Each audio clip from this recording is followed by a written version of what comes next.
Ada akun Mira 009982 ya. Dari ukhti kita di Australia, beliau bertanya, Assalamualaikum warahmatullahi wabarakatuh. Waalaikumsalam warahmatullahi wabarakatuh.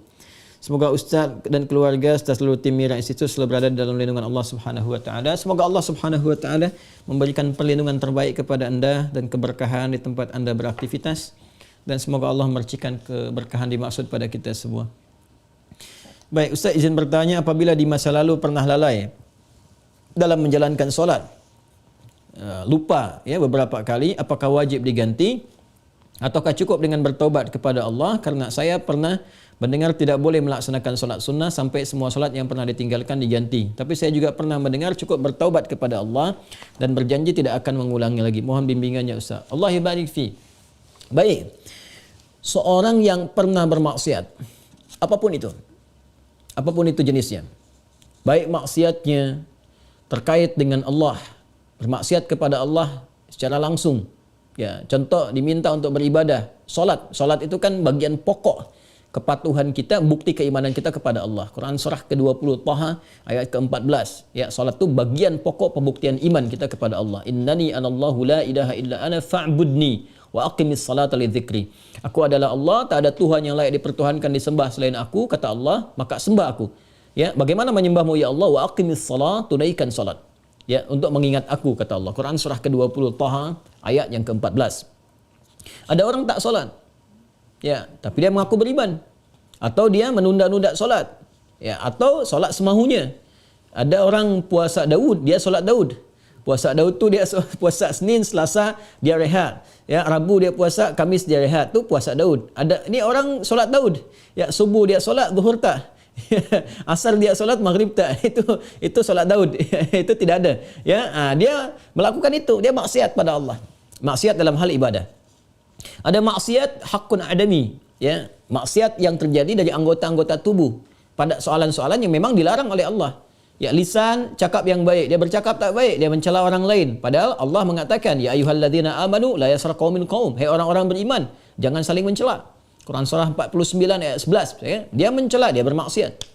Semua jenis maksiat ni, baik terkait hubungan dengan Allah ibadah atau terkait dengan interaksi sosial dalam kemanusiaan, muamalah, itu cara mengobatinya untuk kembali pada jalur yang benar. Cara pertama adalah dengan bertobat.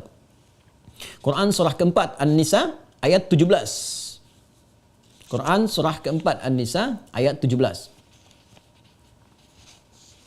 Innamat taubatu 'ala Allahi lilladzina ya'maluna as-su'a bijahalatin thumma yatubuna min qarib.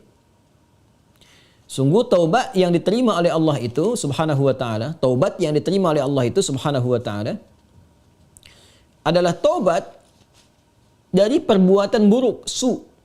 Ya, perbuatan buruk, su itu perbuatan yang menyalahi ketentuan Allah. Ya, diminta memandang yang baik, dia pandang yang tak baik. Diminta solat, dia tak solat. Itu perbuatan buruk. Dan sumbernya dari nafsu yang digoda oleh setan. Jadi perbuatan su itu sumbernya dari nafsu yang diprovokasi oleh setan, digoda oleh setan, dikuasai oleh setan. Itu ada di Quran surah ke-12 Yusuf ayat 53. Wa ma ubarri'un nafsi innan nafsa la'ammaratun bis-su illa ma rahima rabbi.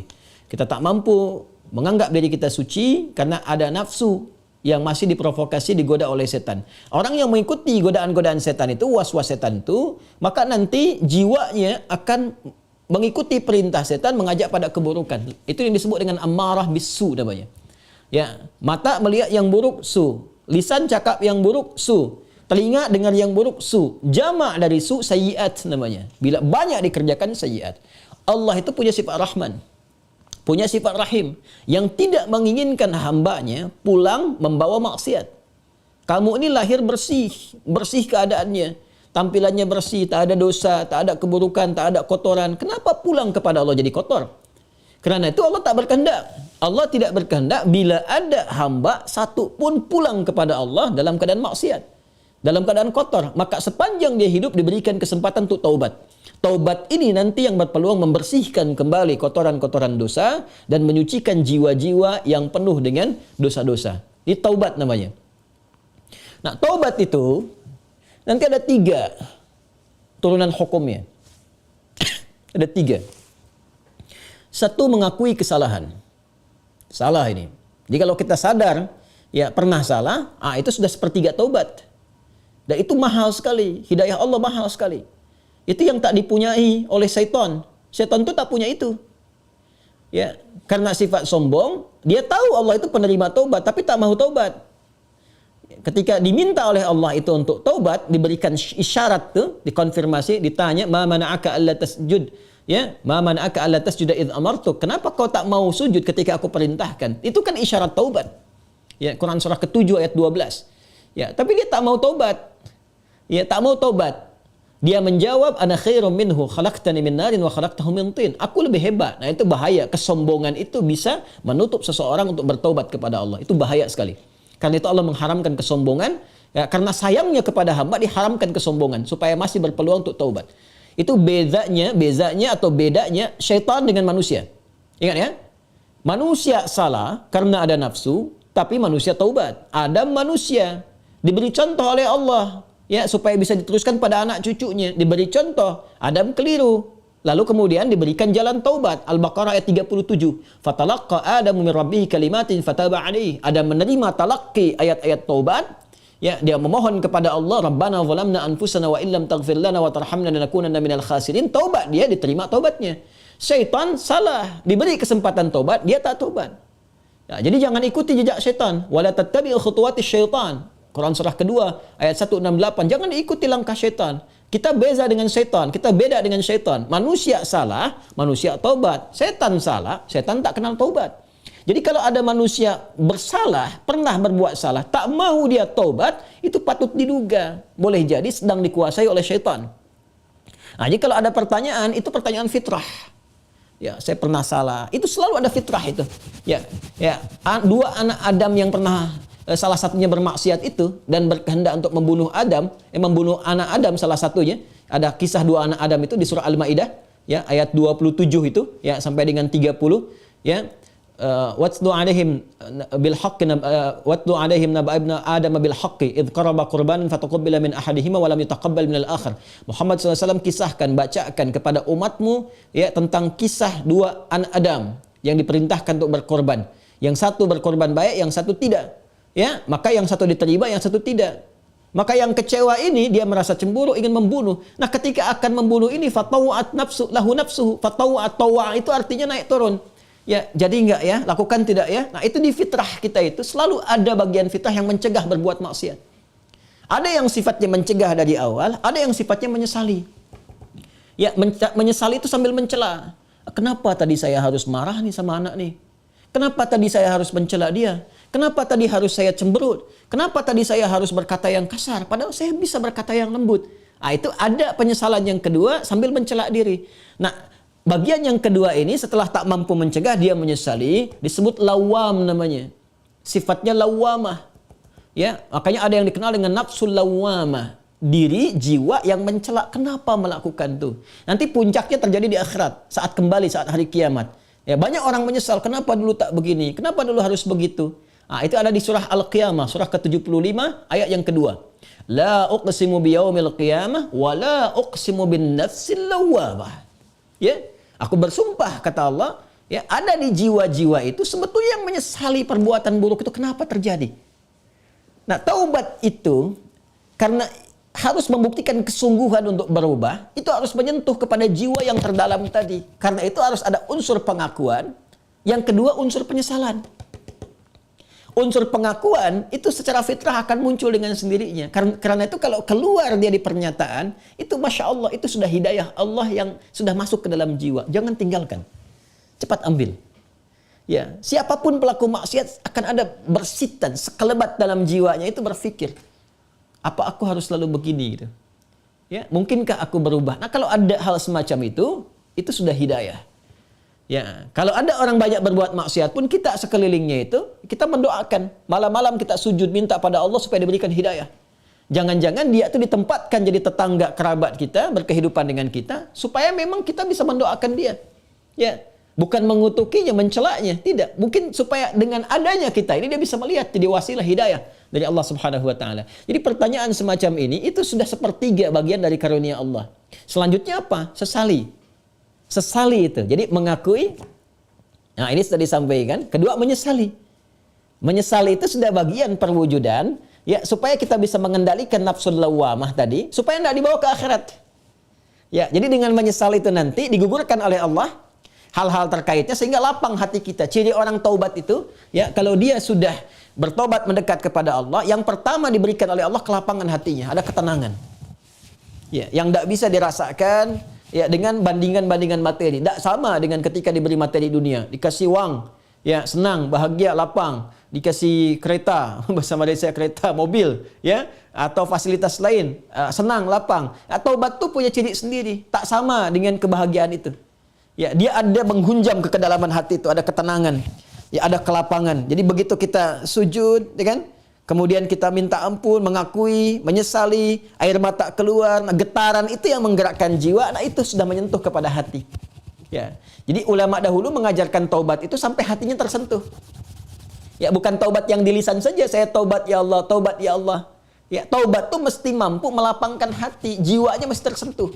Keadaan hati yang lapang, yang tersentuh, sehingga menjadikan cawan hatinya terbuka, siap menerima perubahan, itu disebut nasuha namanya. Nasuha. Ya, karena itu pernah dengar nasihat. Saya mau minta nasihat dari Ustadz. Nasihat. Nasihat itu dari kata nasoha. Sesuatu yang melapangkan. Karena kalau kita dengar nasihat, hati kita lebih lapang. Anda punya masalah, konsultasi, diberikan jawaban, hati lapang. Itu nasihat namanya. Ya, seakar dengan kata nasoha. Nasoha yansohu. Sifat keadaannya disebut nasuha. Karena itu kita mendengar ada ungkapan, istilah bahkan diambil dari ayat-ayat yang sampai kepada kita, taubat nasuha. Ya kan? Taubat apa?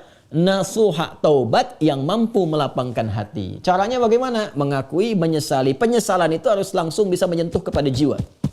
Ya.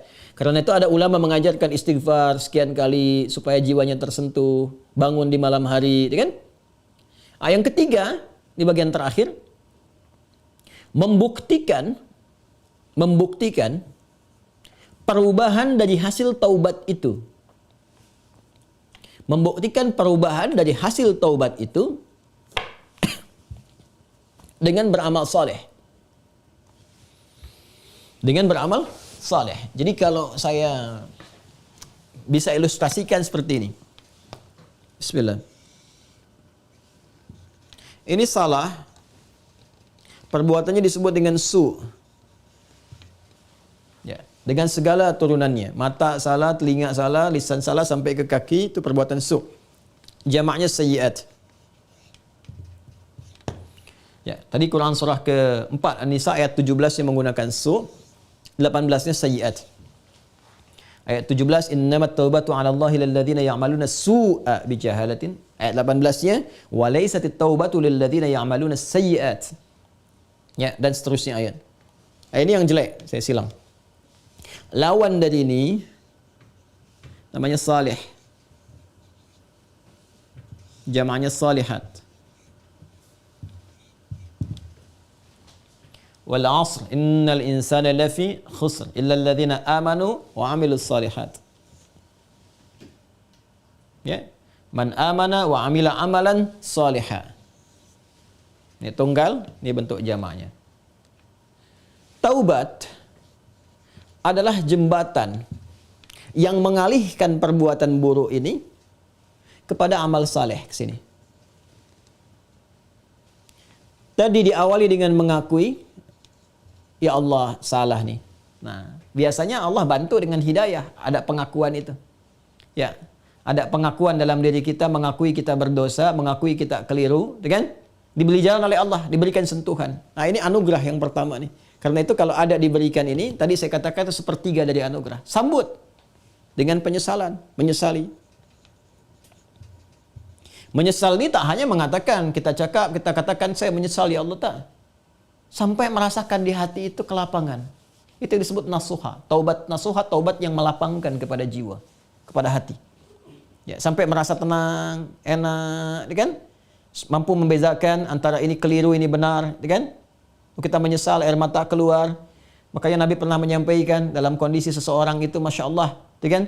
Dia dalam keadaan sunyi, sendiri, lalu menetes air matanya karena merasa berdosa. Ya, menyesal dia, menetes air mata dalam kesendirian karena merasakan penyesalan dari dosa. Seketika Allah turunkan ampunan untuknya.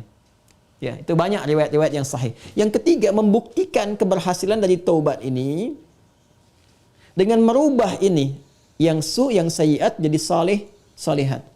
Mengganti perbuatan buruk yang salah itu dengan amal yang saleh.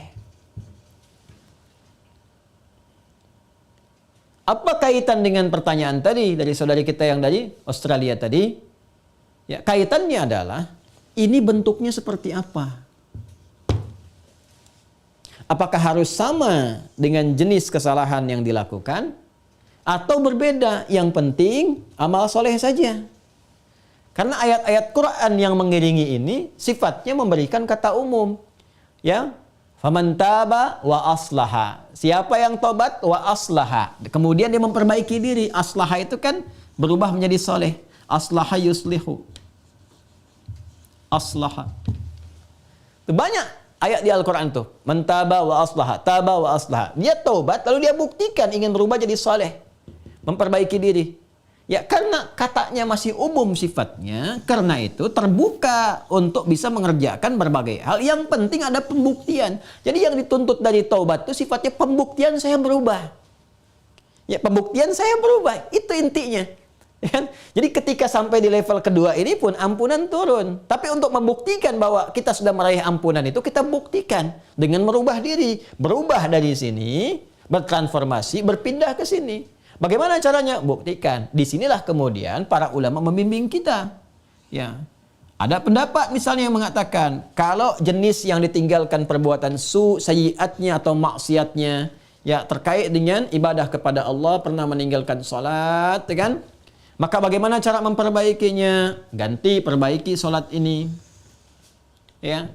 Dari yang pernah kemudian ditinggalkan, maka ada yang berpendapat dengan qada salat ketika ingat dikiaskan. Ya, maka di waktu-waktu tertentu, ya, saat yang bersamaan, misal setelah salat zuhur ditunaikan, zuhur selesai ditunaikan, ya, maka yang lain ada salat sunnah, dia mencoba untuk mengganti dahulu yang terdahulu, yang pernah dia rasakan tertinggal, dia niatkan untuk mengganti. Ya, ini di mazhab Syafi'i sangat populer. Ya, maka dia salat kemudian untuk dia niatkan mengganti yang terdahulu. Begitu masuk kemudian waktu maghrib, ba'da maghrib orang sholat sunnah, dia mencoba mengganti yang terdahulu lagi. Ini satu pendapat di antara sekian ragam. Ya. Ada kedua yang berpendapat, tak dibatasi dengan sholat ini saja. Ketika dia tobat, diterima tobatnya, diampuni. Kalau sudah ampun, turun, ampunan Allah turun, diampuni, ya gugur yang kemarin itu, selesai. Tinggal dia buktikan memperbaiki. Bagaimana cara memperbaikinya? Ya, sesuai dengan keadaan dia yang baru. Kalau dia sudah kerjakan sholat zuhur, ya sudah, selesai sholatnya. Mengganti yang dulu-dulu, perbanyak amalan yang lainnya dengan sholat sunnah. Dia kejar qobliyah zuhurnya, dia kejar ba'diyah zuhurnya, untuk membuktikan kepada Allah bahwa dia telah sungguh-sungguh berubah. Ya, ini hanya ragam saja bagaimana kita kemudian bisa memilih di antara ini, dan semua punya jalurnya yang dapat dipertanggungjawabkan secara syariat. Ya, jadi dipersilahkan, Anda nyamannya mau yang mana yang dikerjakan, tapi hanya ingin menunjukkan ini ada perubahan dalam diri kita. Jadi boleh Anda perbanyak amalan-amalan sunnah, ya, ada yang berpendapat ambil karena umum sifatnya, tidak ada spesifik menekankan kepada Anda. Ya, harus mengganti yang terdahulu misalnya dengan kerjakan yang fardu lagi, nggak ada yang spesifik begitu. Karena itu tafsirannya luas. Ya, kaidah berkata sepanjang umum tidak ada takhsis, maka jangan ditakhsis. Jangan dikhususkan pada amalan tertentu. Jadi ambil yang paling ringan. Ya, kalau misalnya Anda ingin coba ganti dengan mengganti menggunakan yang sunnah, silahkan, babnya luas. Perbanyak ibadah sunnahnya, bangun malam tahajud, buktikan dalam kebaikan dan seterusnya. Dan semoga dengan itu Allah Subhanahu wa taala ya memberikan ampunan kepada kita sampai kita kembali kepada Allah dalam kebaikan. Ini babnya. Jadi prinsipnya sebetulnya bukan persoalan apakah ganti menggunakan fardunya lagi atau cukupkan dengan yang sunnah saja. Bukan itu persoalannya. Persoalannya sejatinya adalah bagaimana kita membuktikan kepada Allah kita berubah. Dan babnya luas. Ya. Jadi kalau Anda kemudian ingin memperbanyak yang sunnah, silahkan. Perbanyak sunnahnya, tunjukkan merubah. Sedangkan yang kemarin sudah kita mohonkan kepada Allah, minta diampuni, terampuni. Ya, Allah berikan kepada kita diampuni dan seterusnya. Ya, jadi kalau Anda ingin pilih kemudian untuk mengulang kembali, dikiaskan sholat di saat ingatnya. Ya, orang lupa saat ingatnya, pada waktu ingatnya dia itu sholat. Ya, orang tertidur bangun, saat bangunnya dia itu sholat. Misalnya ada orang tidur dari subuh, kemudian dari sebelum subuh dia tidur, bangun-bangun, dia jam 10 misalnya kan. ya baru ingat dia belum sholat subuh, maka saat ingatnya itu dia kemudian menunaikan sholatnya. Nah, ini dikiaskan kepada keadaan seperti itu, ya kemudian dia tunaikan. Adapun orang-orang yang kemudian dia ingin memilih, saya ingin perbanyak yang sunnahnya saja, tak ada masalah, ya tak ada masalah, ya jadi silahkan perbanyak sholat sunnahnya, dan tidak ada satupun dalil yang spesifik mengatakan dilarang menunaikan sholat sunnah sebelum yang fardunya tercukupi dahulu. Kita pun tak tahu berapa fardu yang sudah tertinggal. Bagaimana mencukupinya? Ya, jadi nggak ada dalil spesifik seperti itu. Yang ada adalah terbuka luas untuk kita beramal, membuktikan kesungguhan kita telah berubah. Wallahu ta'ala a'lam bis-shawab, dan semoga Allah menerima taubat yang kita mohonkan kepada Allah, dan tidak ada semua kita yang bebas dari kesalahan. Saya, Anda, kita pun pasti pernah berbuat salah. Dan Allah sangat mencintai pelaku maksiat yang bertaubat dibandingkan dengan seorang yang saleh yang tidak pernah merasa salah dalam kehidupannya. Wallahu ta'ala a'lam bis-shawab.